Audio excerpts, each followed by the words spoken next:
साईं बंदगी सतनाम। तो आज परमात्मा की अपार कृपा से कोल्हापुर महाराष्ट्र में मूल ज्ञान का सत्संग होने जा रहा है। बहुत बड़े भाग हैं उन जीवों के जो अपने पूरे जीवन काल में एक बार भी इस मूल ज्ञान को सुन पाते हैं, और उससे भी बड़े भाग होते हैं उन जीवों के जो इस ज्ञान को थोड़ा सा भी समझ पाते हैं। क्योंकि सुनना आसान है, आए बैठे घंटा 2 घंटा सुन के चले गए, लेकिन इसको समझना ये बहुत मुश्किल होता है, जल्दी नहीं समझ में आता है। इसको समझने के लिए इतना विवेक चाहिए, इतना विवेक चाहिए, आप सोच भी नहीं सकते। क्योंकि एक एक बात की, कहते हैं बात बाल की खाल निकालना, ये सत्संग ऐसा होता है। इसमें किसी देवी देवताओं के जयकारे नहीं लगते, इसमें किसी पूजा पाठ हवन यज्ञ करवाने के, अनुष्ठान करवाने की कोई महिमा नहीं गाई जाती, इसमें कोई तीर्थ मूर्त की महिमा नहीं गाई जाती, इसमें कोई नदियों के स्नान, नदियों की परिक्रमा, पहाड़ों की परिक्रमा, ये सब कुछ नहीं होता इसमें। तो इंसान को लगता है कि ये कैसा सत्संग है। आज तक तो हम जय श्री राम जय हनुमान के नारे लगाते नहीं थकते थे सत्संगों में, ये कैसा सत्संग है। एक बार भी किसी भगवान की, किसी देवी देवताओं की बात ही नहीं हुई, क्योंकि ये ऐसा ही सत्संग है, क्योंकि सत्संग होता ही ऐसा है। सत्संग होता ही ऐसा है। क्यों? नाम क्यों रखा इसका सत्संग?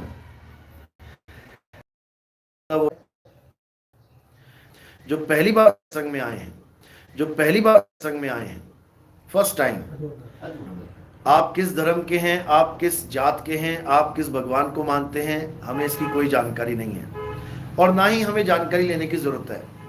क्योंकि हमारे सत्संग का उद्देश्य केवल एक है। क्या है? आप चाहे किसी भी धर्म के हों, आप किसी भी जात पात के हो, आपका इष्ट देव कोई भी हो, आप किसी भी भगवान की पूजा करते हो, आप केवल सत्य कि सत्य क्या है। अगर आपने सत्य को जान लिया तो उससे क्या होगा, आपके जीवन में जितना भी असत्य जो आप ग्रहण करके बैठे हो, वो क्या होगा, अपने आप छूट जाएगा।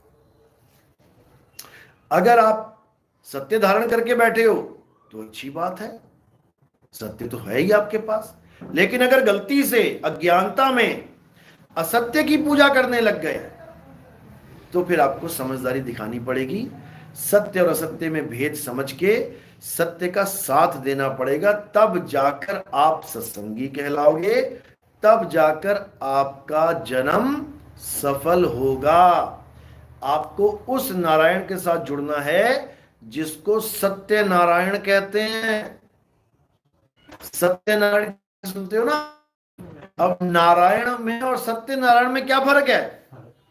जिस दिन ये फर्क समझ में आ गया ना, उस दिन तुम्हें समझ में आ जाएगा। एक धर्म है कौन सा? सनातन, और एक धर्म है सत्य सनातन। क्या फर्क है दोनों में? जमीन आसमान का फर्क है। समझोगे तो समझ में आएगा। जो आपको सनातनी दिखाई नहीं है, सत्य सनातनी ही असली सनातनी है। इसीलिए तो सत्य लगाना पड़ा। मारुति और असली मारुति सुना है कभी? मारुति कार लेने जा रहे हो और कोई कहे मैं असली मारुति कार लेने जा रहा हूं, ये क्या दो है क्या? अरे एक ही है, पूरे इंडिया में कहीं से ले ले, मारुति कार एक ही है। मैं BMW गाड़ी लेने, मैं असली वाली BMW लेने जा रहा हूं, है नकली भी चल रही है क्या? वहां नहीं चल रही है। क्यों? कॉपीराइट सिस्टम है, वहां पे केस लग जाएगा। लेकिन यहां कोई केस नहीं लग रहा किसी पे। यहां जिसको मर्जी सनातन बना के चेप दो। नहीं, सत्य सनातन को जानो। सनातन धर्म की जय नहीं, सत्य सनातन धर्म की जय बोला जाता है। होता क्या है आखिर? सत्य साहिब होता क्या है? कबीर साहब कह रहे ना, साहिब साहिब सब कहें और मोहे अंदेशा, और साहिब से परिचय नहीं, वो बैठेगा किस ठौर। साहिब साहिब तो सभी कर रहे हैं, सारे कबीरपंथी बिना साहिब के बता दो कोई मिलते हैं, साहेब बंदगी साहेब साहेब। तो आज परमात्मा की अपार कृपा से उस सत्य का भेद समझ में आएगा जिसको समझने के बाद आप बिल्कुल क्रिस्टल क्लियर हो जाओगे, बिल्कुल एकदम पारदर्शी। यानी एक कांच के गिलास में अगर कोको कोला पड़ी है और एक कांच के गिलास में पानी पड़ा है, एक कांच के गिलास में कॉफी पड़ी है, एक कांच के गिलास में रूह अफ़ज़ा पड़ा है, आप बिना झांके बता सकते हो गिलास में क्या है। बिना झांके, ऐसे नहीं देखना पड़ेगा क्या रखा है इसमें। क्यों? क्योंकि पारदर्शिता आ गई, किसी से पूछने की भी जरूरत नहीं पड़ेगी। अभी आपके सामने स्टील का गिलास रख देना, 4 गिलास लेके कोई आए, वो क्या कहेगा? ओछा कुछ देखेगा, वो क्या क्या बांट रहे भाई, क्या बांट रहा है? चाय है, कॉफी है, दूध है, क्या है इसमें? क्यों? पारदर्शिता नहीं है। लेकिन जैसे ही पारदर्शिता आ गई तो दूर से देखो, अरे कोको कोला वाला वहां, ओ भैया इधर आ जा भाई, क्यों? दिख रहा है उसमें क्या पड़ा है। बस इसी प्रकार आज आपकी दूर की नजर तेज कर देंगे, दूर से दिखाई देगा। इसी को पार की नजर कहते हैं, पार की। कोई है रे परलय पार का, अब तुम्हें परलय से पार दिखाई देने लग जाएगा आज, समझोगे तो आज का सत्संग शुरू करने से पहले परमात्मा के नाम पे जयकारा लगाएंगे और फिर सत्संग शुरू करेंगे। बोलिए परमपिता परमात्मा की, सदगुरु बंदी छोड़ कबीर साहिब की, सभी संतों की, सभी भक्तों की, आज के आनंद की, इस गांव नगर बस्ती की, सदगुरु मदन पति साहिब की, सदगुरु बैराग पति साहिब की, सभी संतों की, आज के आनंद की, सकल हंस को बंदगी साहिब। सतनाम सतनाम। तो आज उस पे पर्दा उठाया जाएगा, उस वस्तु से पर्दा उठाया जाएगा जिसको सत्य और असत्य कहते हैं। सत्य और असत्य, इन दोनों वस्तुओं का ज्ञान आज आपको करवाया जाएगा। क्या है सत्य, क्या है असत्य। जब ये समझ में आ जाएगा तो हर चीज समझ में आ जाएगी। जैसे आप बैठे हैं यहां पे, एक आदमी बैठा है, अब इसी आदमी में, यानी हर इंसान के पास 2 चीजें हैं, सत्य भी है असत्य भी है, दोनों लेके बैठा है वो, दोनों। अब क्या है सत्य और वाला? जब मुसलमान गुरु आ गया तो अल्लाह हु अल्लाह करने वाला,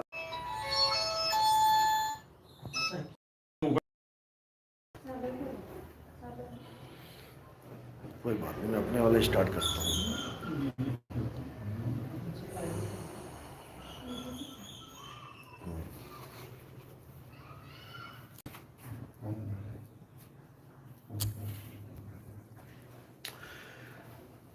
तो कबीर साहब कहते हैं कि जब तुम्हारे जीवन में भेदी गुरु आ जाएगा, भेदी गुरु का मतलब ये नहीं कि कोई नाम जपवाने वाला गुरु, भेदी शब्द का ही अर्थ आपके सामने जाता है। जैसे आप कहते हो भेदी, भेदी का मतलब होता है जिसको भेद पता हो, जिसको रहस्य पता हो, उसको भेदी कहते हैं, जपी नहीं। जैसे मैं किसी बात का भेदी हूं, किसी ने कोई काम किया, मैं उसका भेदी हूं कि उसने ये काम किया है, तो लोग मुझसे बस ये पूछेंगे मुझे भेद बता दो, इसने किया या नहीं किया। मेरे मुंह से एक ही शब्द निकलेगा, हाँ या ना, इसके अलावा और कुछ करने की जरूरत नहीं है। अब ये नहीं कि मेरे मुंह से निकला हाँ तो तुम हाँ हाँ हाँ हाँ जपने लग जाओ, या मेरे मुंह से निकला नहीं तो तुम नहीं नहीं नहीं जपने लग जाओ। भेदी का मतलब है रहस्य उसने बता दिया, तुम्हारे समझ में आ गया, बात खत्म। वही रहस्य वहां से यहां ट्रांसफर हो गया। जो भेद हमें पता है वो हमारे शिष्य को पता लग गया, बात खत्म। इस भेदी की महिमा गाई है कबीर साहब। लागे हाथ तब मिले जब भेदी लीजे साथ। कहते गुप्त वस्तु तब मिलती है जब भेदी साथ हो। भेदी यानी रहस्य जानने वाला कि वो वस्तु है कहां, नाम जपवाने वाला नहीं। आप स्टेशन से यहां तक आए मेन रोड से, आपका पर्स गिर गया कहीं पे, अब आपको परेशान हो गए, अब आपको दो गुरु मिलेंगे। एक गुरु क्या कहेगा, क्या हुआ बेटा, अरे बाबा जी पर्स खो गया, चल बैठ यहाँ पे 2.5 घंटा जब purse purse purse purse purse purse. एक तो ये मिल जाएगा गुरुजी, और एक गुरुजी क्या मिलेगा, बेटा तू किस रास्ते से आया था, गुरुजी इस रास्ते, अरे वहीं जाके ढूंढ, वहीं मिलेगा। अब वहां जाकर ढूंढने में उसे एक बार भी नहीं जपना पड़ा, पर्स पर्स पर्स पर्स, बिल्कुल नहीं। बस इसी प्रकार, अब ये तो बात है पर्स की, क्योंकि हमें पता है कहां से आए हैं। अब यहां क्या दिक्कत हो रही है, यहां हम भूल गए हैं कि हम आए किस गली से थे। वरना वहां जाके ढूंढ ले। अब इसी भूल को कबीर साहब सुधारते हैं। अरे भूल के कारण जीव कहाया, भूल की मर्म न जाना, गुरु सतगुरु मिले, कहते गुरु मिले पारखी, पारख पद दिखलाना, संतो ये जग बौराना। तो कह रहे हैं कि जब भूल में आ गया तो जीव कहला रहा है, और उसकी भूल मिटा दी। सतगुरु ने बता दिया कि आए तुम कहां से और जाना तुम्हें कहां है, इतना बस विचार लो, हो गया भजन। मन की तरंग मार लो, हो गया भजन। आदत बुरी सुधार लो, हो गया भजन। क्या राधे राधे राधे जप के जीवन बर्बाद कर रहा है, क्या राम राम जप के, क्या कबीर कबीर कबीर जप के, क्या अल्लाह अल्लाह वाहिगुरु वाहिगुरु जप के जीवन बर्बाद कर रहा है। बर्बाद हो जाएगा जीवन। इससे फल तो मिलेगा लेकिन मुक्ति नहीं मिलेगी। फल तो मिलेगा, फल जरूर, फल दोनों प्रकार के शब्दों का मिलता है। अच्छे वचन बोलो तब भी फल मिलता है, बुरे वचन बोलो तब भी फल मिलेगा। वचनों का फल मिलेगा, शब्दों का फल मिलेगा, लेकिन मुक्ति नहीं मिलेगी। चाहे तुम किसी भी शब्द को यूज कर लो, मुक्ति के लिए नहीं लगेगी। वो ताले की चाबी है ही नहीं, वो ताले की चाबी है ही नहीं। तुम्हारा मोबाइल इस चाबी से खुलता है, तुम सारी लोहे की चाबियां लगा लगा के देख लो, तुम लोहे की पीतल की कोई चाबी लगा के देख लो, मोबाइल में घुसा दो, उसके जहां चार्जर घुसता है घुमाते रहो, उसकी चाबी ही अलग है। अंगूठा लगेगा तो दरवाजा खुलेगा। तो ये भेद है।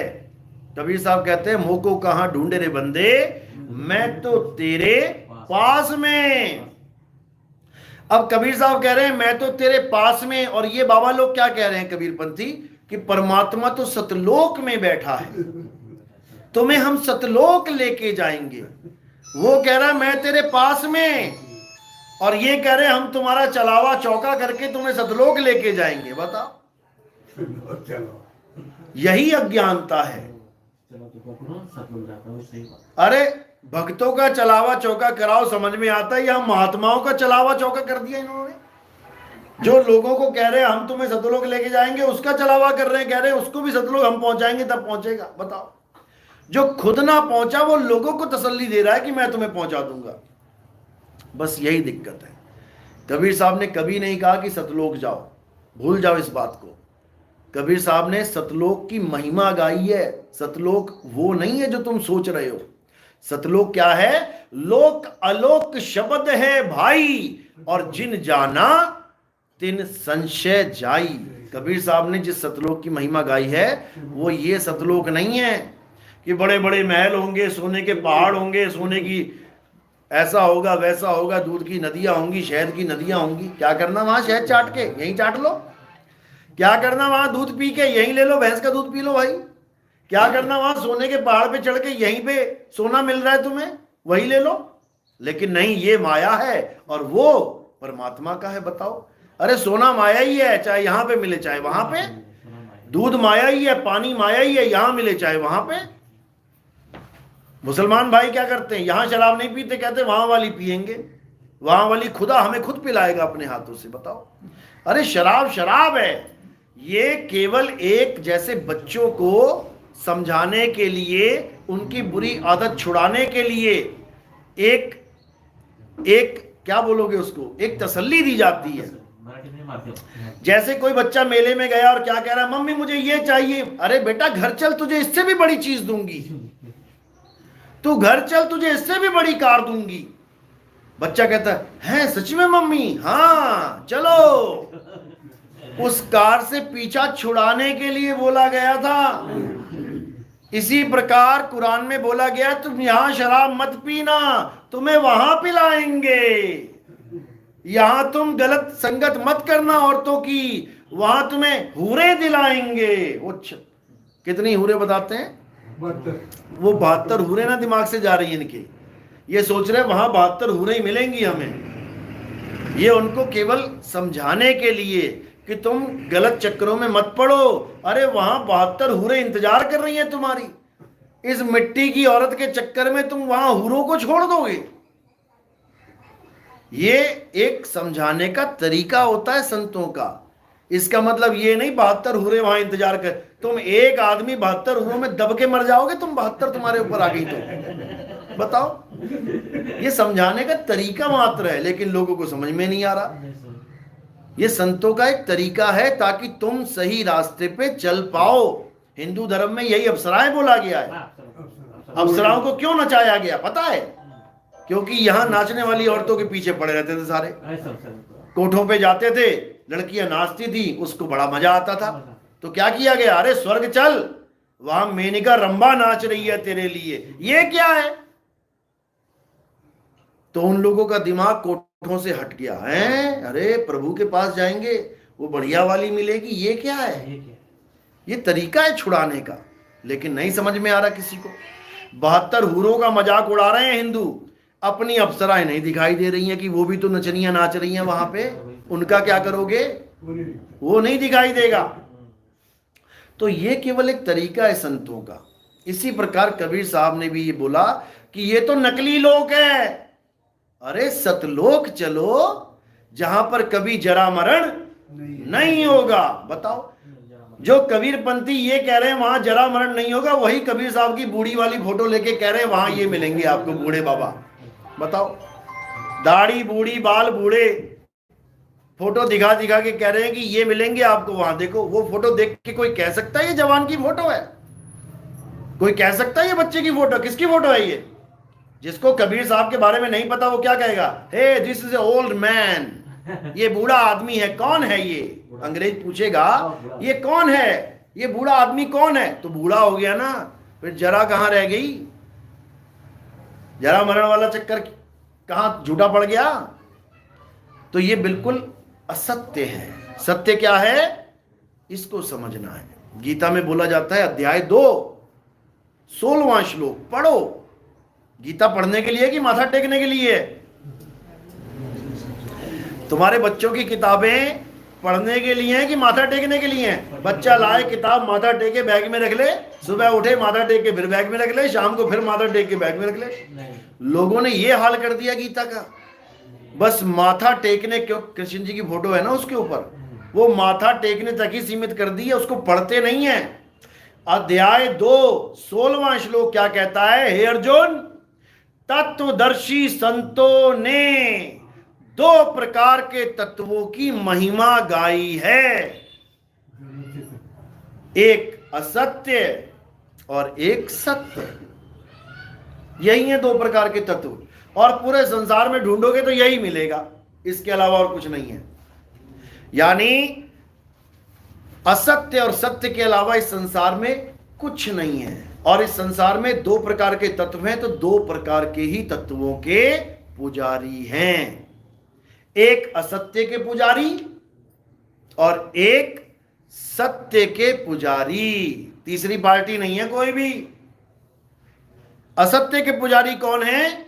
जो उन तत्वों की पूजा करते हैं जो बनता और बिगड़ जाता है, जो पैदा होता है और मर जाता है, जो पल पल बदलता रहता है, वो असत्य है। और असत्य की पूजा करने वाला कभी सत्य का पुजारी नहीं कहलाता। जो पूजा ही झूठ की कर रहा है उसको तुम सच्चा पुजारी कैसे कह दोगे?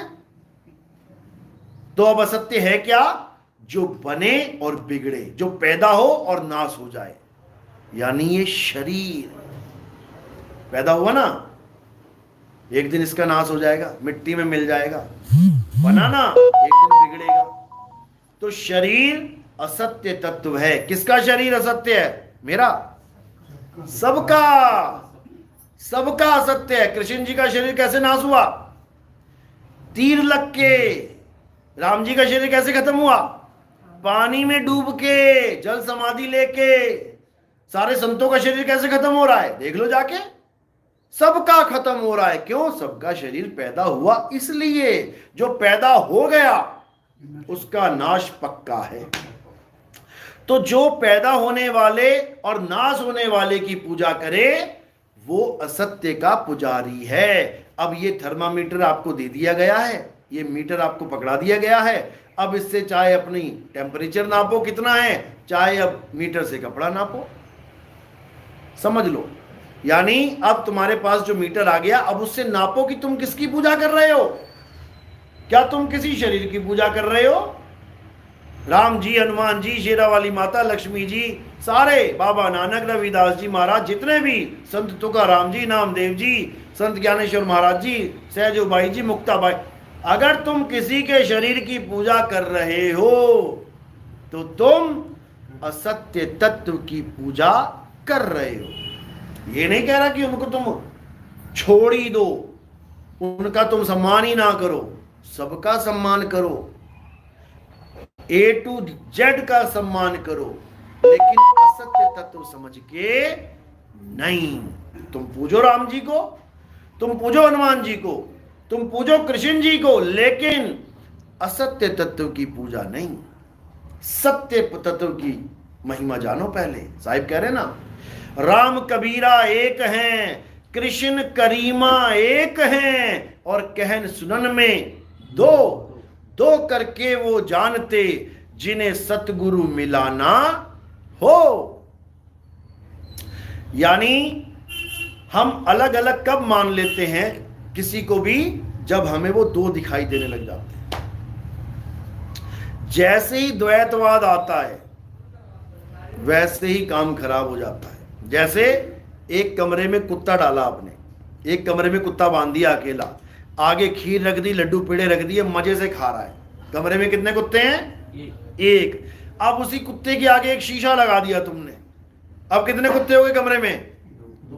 बस यही अज्ञानता है, यही अज्ञानता है। जैसे ही तुमने कहा दो, अब भौंको, अब भौंको, और भौंक भौंक के सारा जीवन खत्म हो जाएगा। वो कुत्ता एक ही है, लेकिन उसे जो दिख रहा है वो प्रतिबिंब है। कुत्ता एक ही रहेगा। तो कह रहे जैसे स्वान कांच मंदिर में भरमते भूख मरे हो, और कहें कबीर नलनी के सुगना तो हे कौन पकड़े हो। कह रहे तुझे किसने पकड़ रखा है?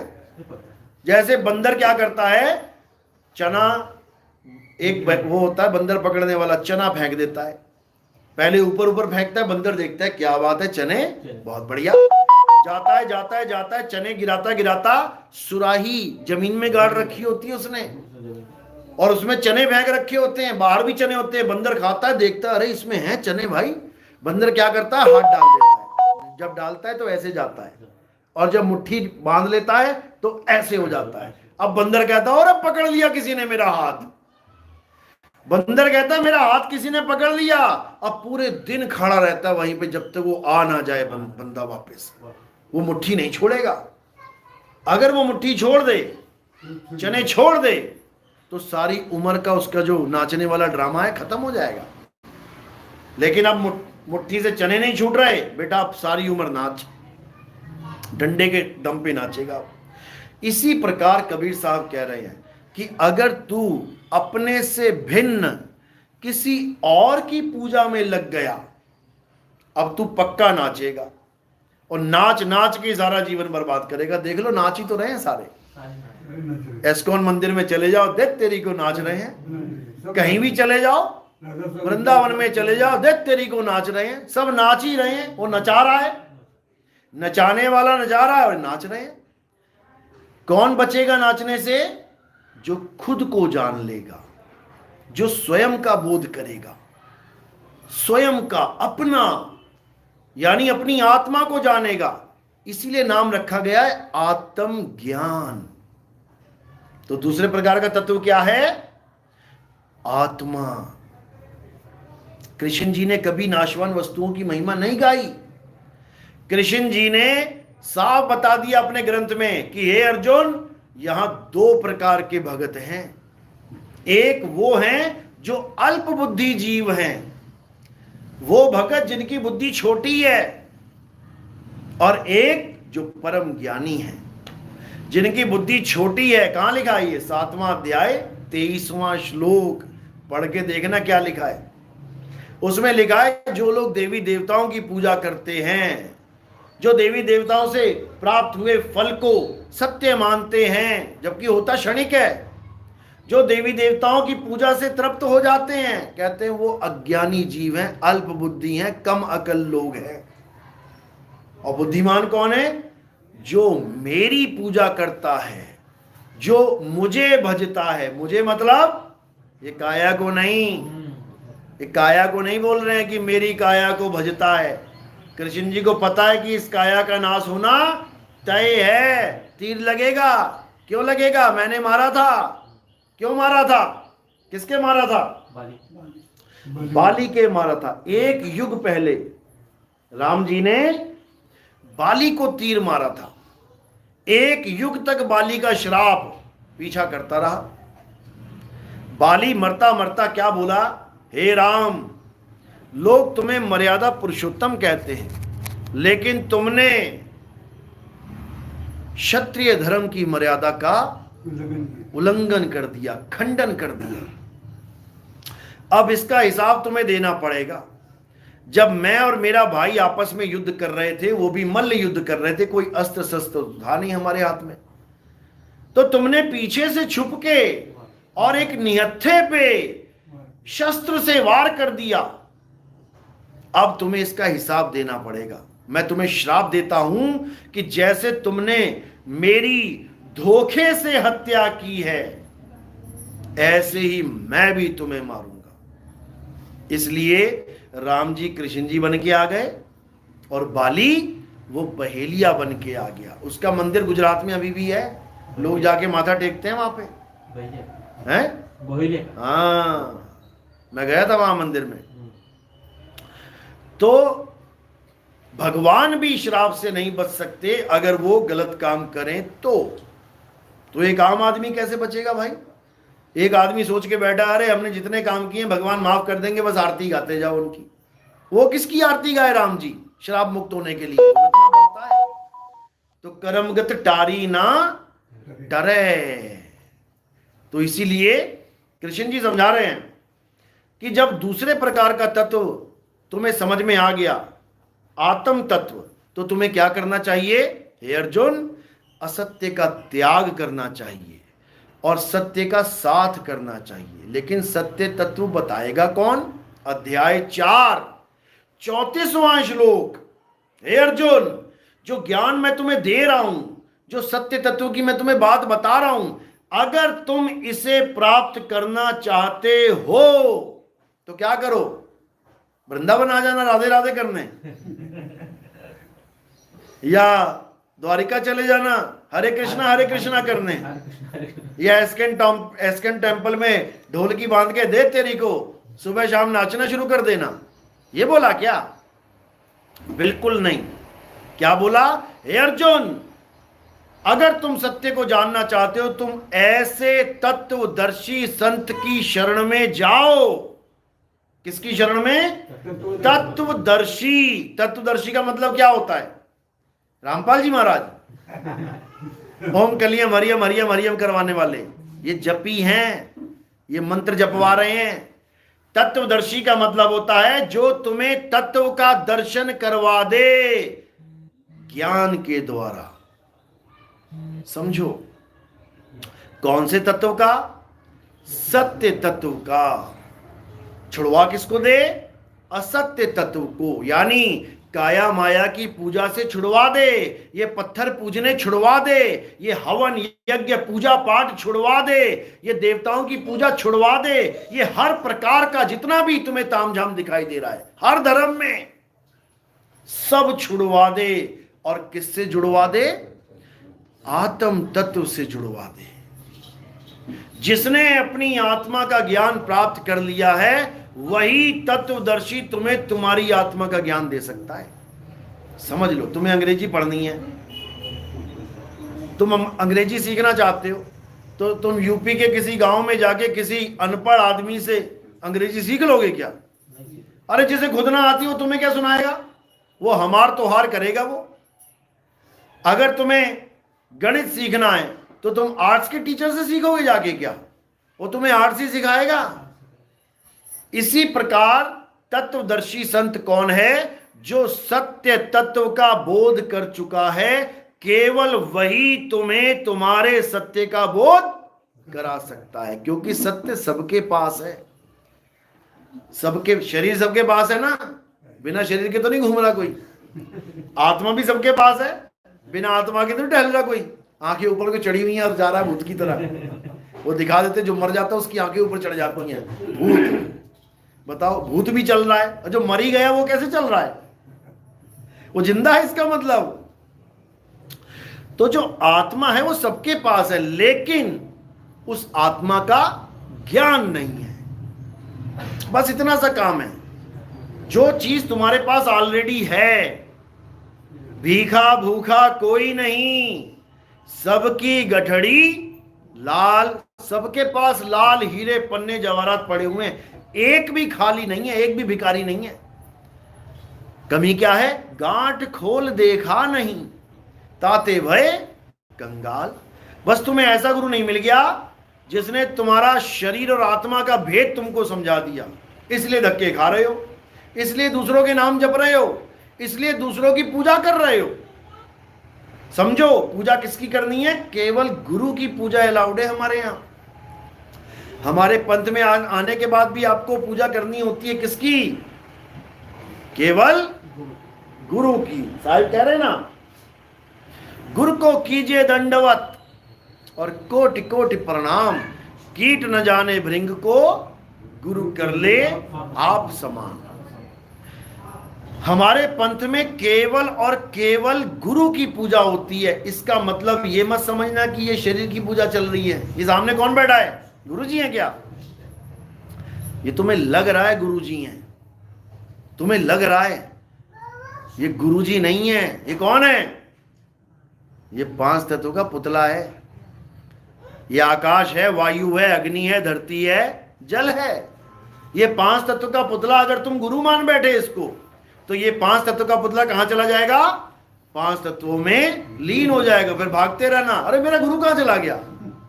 अरे गुरु तो पानी में लीन हो गया, गुरु तो वायु में लीन हो गया, अरे गुरु तो हवा में लीन हो गया, आकाश में चला गया। समझो, तो कह रहे पानी में पानी मिला और मिला पौन में पौन, और मैं तो से पूछूं पंडिता, इनमें मरा कौन? कई लोग कहते हैं हमारे गुरुजी मर गए नितिन दास जी, हम दूसरा गुरु बनाना चाहते हैं। मैं कहता हूं जिस दिन मैं मर जाऊंगा फिर तीसरा ढूंढेगा, फिर तीसरा ढूंढेगा। अरे गुरु मरता नहीं है कभी, गुरु ज्ञान है, गुरु आत्म तत्व है, मर कैसे जाएगा? हां, तुमने शरीर को गुरु मान लिया, पक्का मरेगा, पक्का मरेगा। पता नहीं चलते चलते गिर जाए अभी, फिर 4 लोग लेके जाएंगे कंधे पे, कौन मर गया? गुरुजी मर गए। अब गुरुजी मर गए तो चेला बचेगा कैसे? क्योंकि गुरु ही चेले को बचाता है अंत समय में, समझ लो। इसलिए इस काया को गुरु मत मान लेना, इस काया को जो चला रहा है वो गुरु है, समझ लो। एक हीरो की कार आई, हीरो की कार आई, एकदम रुकी, सारे पीछे भागे कार के। अब हीरो ने क्या किया? चलती हुई कार में से छलांग मार के साइड खड़ा हो गया। अब वो कार चल रही है, सब कार के पीछे भाग रहे हैं, लेकिन एक ने देख लिया, अरे वो कार में नहीं है, वो वहां है, वो अकेला उसकी तरफ भागेगा। उसको कार से मतलब ही कोई नहीं है, उसको पता है कि गुरुजी यानी कि वो हीरो कार नहीं है, वो कार चलाने वाला है, ड्राइवर कह लो उसको। जिस वक्त कार ड्राइव कर रहा है ड्राइवर ही है। तो कार और कार का ड्राइवर दोनों अलग अलग हैं। इसी प्रकार ये काया और गुरु यानी आत्मा अलग अलग हैं। तो हमने क्या करना है? हमने काया को, काया क्योंकि काया से ज्ञान दिया जा रहा है, ज्ञान किसका है? आत्मा का। और दे कौन रहा है? अभी इस काया के द्वारा, गले के द्वारा ज्ञान दिया जा रहा है। तो इसलिए ये जो माला है ना, ये किसके गले में पड़ी है? ये काया के गले में पड़ी है। समझो, जैसे किसी दूल्हे की शादी होती है तो दूल्हा तो अंदर बैठा होता है, बाहर कार पूरी सजा रखी होती है, खूब फूल वूल लगा के एकदम। अब कोई कहे ये कार ही दूल्हा है, दूल्हे को सजा रखा है। ये दूल्हा नहीं है भैया, ये कार है, कार पे मालाएं पड़ी हुई हैं। इसी प्रकार ये जो शरीर है, ये मेरी गाड़ी है, ये कुछ दिन चलाऊंगा इसको छोड़ के निकल लेंगे। इसी प्रकार तुम्हें यह जानना पड़ेगा कि तुम क्या हो। अगर तुम अपने आप को शरीर मान बैठे हो तो तुम दिन गिनो, बस तुम्हारा अंत समय आने वाला है। और अगर तुम अपने आप को आत्मा जान लो तो फिर कितने दिन गिनने पड़ेंगे? फिर गिनतियां खत्म हो जाएंगी, फिर युग खत्म हो जाएंगे, कल्पों खत्म हो जाएंगे, सब कुछ खत्म हो जाएगा, लेकिन तुम खत्म होने वाले नहीं हो, क्योंकि तुम आत्मा ही हो गए। इसी आत्म तत्व की महिमा कृष्ण जी समझा रहे हैं, लेकिन कोई समझ ही नहीं पा रहा है। क्या कह रहे हैं? हे अर्जुन, तुम और हम ये शरीर नहीं है। गलती से भी अपने आप को शरीर मत मान लेना। शरीर क्या है? हड्डी, मांस, खून, बाल, खाल, इसका पुतला है। और हम तुम क्या हैं? हम तुम अविनाशी आत्मा हैं। हम अविनाशी हैं। ये शरीर तो हमारे कपड़े हैं। जैसे गर्भ से बाहर आए, एकदम फ्रेश कपड़े मिले, कोमल कोमल, बिल्कुल बढ़िया। धीरे धीरे धीरे धीरे देखो शक्ल कैसी होती जा रही है, देखो चमड़ी कैसी लटकती जा रही है, देखो कैसी जर्जर हालत होती जा रही है। जैसे पुराने कपड़े फटे हुए और नए ब्रांड कपड़े को आमने सामने रखोगे तो कौन सा चुनेगा आदमी? ये वाला अच्छा, ये तो पुराना हो गया है। इसी प्रकार बूढ़ों को कोई प्यार नहीं करता। बुढ़ों को प्यार क्यों नहीं करते? अभी बुढ़े से किसी की शादी करवा दो, कह रहा है बुढ़ा मिल गया मुझे, क्योंकि वो कपड़ा पुराना हो चुका है। जवान ढूंढ रहे हैं सब, यानी फ्रेश कपड़ा ढूंढ रहे हैं। तो कहने का मतलब यही है कि इन कपड़ों को अपना स्वरूप मत जान लेना कि तुम हो। तुम एक आत्मा हो। इसी आत्मा का ज्ञान हो जाना, इसको तत्व ज्ञान कहते हैं। असत्य यानी काया को छोड़ देना और सत्य यानी आत्मा को ग्रहण कर लेना, उसके ज्ञान को ग्रहण कर लेना, इसको तत्व ज्ञान कहते हैं। और तत्व ज्ञान देने वाले को तत्वदर्शी संत कहते हैं। इसकी महिमा गाई गई है स्पेशल गीता में, और यही कबीर साहब समझा रहे हैं। कह रहे हैं जब हमें गुरु मिल जाता है तो क्या होता है? अरे हम ना मरिब मरिब संसारा, और हमको मिला जियावन हारा। कहते अब मैं नहीं मरने वाला कि कोई कहे कि मुझे गोली मार के मार देगा, ले मार ले। अब काया मरेगी, मैं नहीं मरूंगा। नहीं तो मच्छर ही मारे जा रहा है सबको। बताओ, सबसे ज्यादा दुनिया में मौतें कैसे होती हैं? और मच्छर ही मार देता है लोगों को, डेंगू से, मलेरिया से। अब तुम्हें परमाणु बम भी नहीं मार पाएगा अगर तुमने ये तत्व ज्ञान ग्रहण कर लिया तो। इसलिए बाबा जय गुरुदेव अपनी वाणी में कहते थे, इस दुनिया का कोई बड़े से बड़ा अस्त्र शस्त्र मुझे मार नहीं सकता। और ये अज्ञानी जीव क्या सोचते थे, चेले जो बैठे हैं, कि बाबा जी कभी किसी गोली से, तोप से, किसी परमाणु बम से मरने वाले नहीं है। अरे वो बाबा जी अपने सत्य स्वरूप की बात कर रहे हैं कि मेरी आत्मा को कोई अस्त्र शस्त्र नहीं मार सकता। तो यही तो कृष्ण जी कह रहे हैं कि हे अर्जुन, इस आत्मा को ना तो कोई अस्त्र शस्त्र काट सकता है, ना अग्नि जला सकती है, ना वायु सुखा सकती है, ना जल भिगो सकता है। ये आत्मा अजर अमर अविनाशी है। समझ लो। अब आत्मा जहां बोला जाता है, लोग सोचते हैं जीवात्मा की बात चल रही है। गीता में 2 प्रकार का ज्ञान दिया गया है आत्मा के ऊपर ही। कौन कौन सा? एक चल यानी जीवात्मा का ज्ञान, और एक अचल यानी परमात्मा का ज्ञान। दोनों में भेद है, आत्मा दोनों में लगा है, आत्मा आत्मा, जीवात्मा परम आत्मा। अब अगर जीव और परम को हटा दिया जाए तो दोनों क्या बचे? आत्मा। जैसे एक खाद्य मंत्री, राज्य मंत्री, एक प्रधानमंत्री। अगर प्रधान और खाद्य राज्य को हटा दिए जाए तो तीनों क्या हो गए? मंत्री जी आ रहे हैं, मंत्री जी आने वाले हैं। अरे कौन से मंत्री? प्रधानमंत्री। हो प्रधानमंत्री, कौन से मंत्री? रेल मंत्री। अच्छा रेल मंत्री आ रहा है। दोनों में फर्क है। तो गीता में कहां बताया गया जीवात्मा के बारे में और कहां बताया गया परमात्मा के बारे में? अध्याय 2 24वां श्लोक, यहां पर अचल आत्मा का जिक्र किया गया। हे अर्जुन, ये आत्मा अछेद्य है, अशोष्य है, अदाह है। ये आत्मा अचल है, ये हिलती नहीं है। अचल यानी सदा सदा रुका रहने वाला। वो अचल आत्मा ही सत्य सनातन है। एक तो हो गया अचल आत्मा जो सत्य सनातन है, और एक है चल आत्मा। देख चल, कभी यहां चल कभी वहां चल, 84 में चल, कभी यहां कभी वहां भटक रही है। वो कौन है? जीवात्मा। उसके बारे में क्या बोला गया? हे अर्जुन, ये जीवात्मा इन शरीरों को धारण करता है और उसके बाद इसको छोड़ के फिर किसी मां के गर्भ में चला जाता है। ये आना जाना, ये जन्म मरण का चक्कर सदा चलता रहता है, जब तक वो अपने आप को शुद्ध आत्मा के रूप में नहीं जान ले। शुद्ध आत्मा यानी अचल आत्मा, परम आत्मा, सत्य सनातन स्वरूप।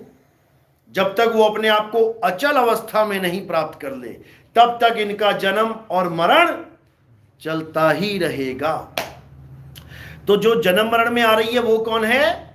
जीवात्मा। और जो अचल है, आती जाती नहीं। कबीर साहब कह रहे हैं ना, आवे ना जावे, जन्मे नहीं मरे, सो निज पीव हमारा हो। कह रहे वो मेरा पीव है, वो आता जाता नहीं है। और जो यहां आ रहा है जा रहा है वो कौन है? वो जीव है, वो बंधन में है। पीव बंधन में नहीं है। लोग कहते हैं आत्मा शरीर छोड़ के चली गई। आत्मा आती जाती नहीं है। कौन छोड़ गया? जीव, वही बंधन में है। अरे बहु बंधन में बांधया एक बेचारा जीव, और केवल छूटे आपने जो ना छुड़ाए पीव। बताओ कितना क्लियर है।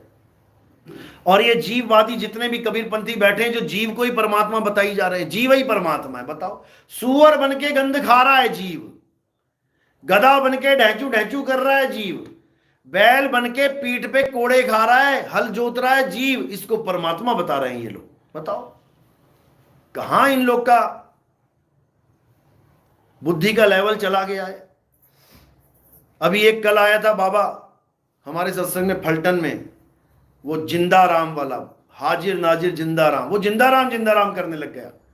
हाँ सब जिंदा राम है, सब जिंदा राम है, सब जिंदा राम है। अरे मैंने कहा सब जिंदा राम है, तुम्हें सत्संग करने की क्या जरूरत है? वो जिंदा राम खुद ही कर देगा सत्संग। जिंदा राम को भी बताना पड़ता है। जिंदा राम मतलब जीव। ये जीव की वजह से तो जीवन मिला हुआ है। आपका शरीर जिंदा क्यों है? क्योंकि जीव बैठा है, जिंदा है वो।